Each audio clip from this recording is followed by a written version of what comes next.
Good day, philosophers! Today we will be talking about globalizing and decolonizing philosophy. And for the philosophical question we encounter, how can philosophy become global while respecting different philosophical traditions and avoiding Western dominations? And for our thesis, philosophy becomes truly global when it critically responds to globalization, encourages dialogue among different traditions, and allows non-Western philosophies to be understood on their own terms. And to support this, primarily we would say philosophy as a social criticism, questioning beliefs, assumptions, and social conditions. And for our second supporting point, freedom for concepts, freedom to think, interpret, and question the concepts we use to understand ourselves in the world. And lastly, decolonizing philosophy, understanding Black and Asian philosophies through their own historical, cultural, and linguistic contexts. And moving on for objection point. First, philosophy may become too focused on social and political issues instead of truth. And for the objection two, if different cultures have different ways of thinking, there may be no common truth.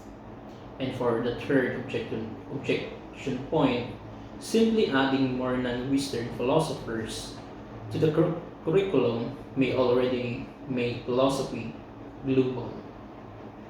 And to the first objection, we answer philosophy can address social problems while still searching for truth because critical reflections help us examine our assumptions and understand reality more clearly. And for the second answer, different perspectives do not necessarily destroy the search for truth. Philosophy can use dialogue and interpretation to understand reality more deeply.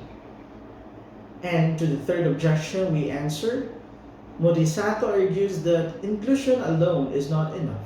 Non Western thinkers must also be understood with their own contexts instead of being forced into Western philosophical frameworks. So moving on for our example for each answer. First, when we encounter discrimination or inequality, philosophy encourages us to question whether our beliefs and social institutions are just. And for this, to illustrate the second answer, in a Philippine classroom, we can study Western philosophy while also discussing Filipino and Asian ways of understanding human life. And for the third example, instead of calling an Asian philosopher an Asian version of a Western philosopher, we should first understand the philosopher within their own culture, history, and language. And for our insights, we would say philosophy should not be separated from real human problems. And for the second insight, global philosophy should encourage dialogue rather than make all traditions follow one way of thinking. And for the third insight, decolonizing philosophy means allowing non Western traditions to speak in their own voices. And for our conclusion, globalizing and decolonizing philosophy means making philosophy more open, critical, and respectful for different traditions. Philosophy should not simply spread one way of thinking around the world. Instead, it should create a genuine dialogue where different traditions can contribute to our understanding of truth and human life. And for applications, we'd say I should question my assumptions instead of accepting them automatically. And for the second insight,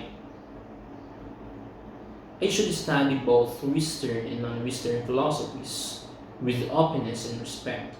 For the third, I should try to understand philosophical ideas through their own historical, cultural, and linguistic context. And that's all for today. Thanks for watching and keep on philosophizing.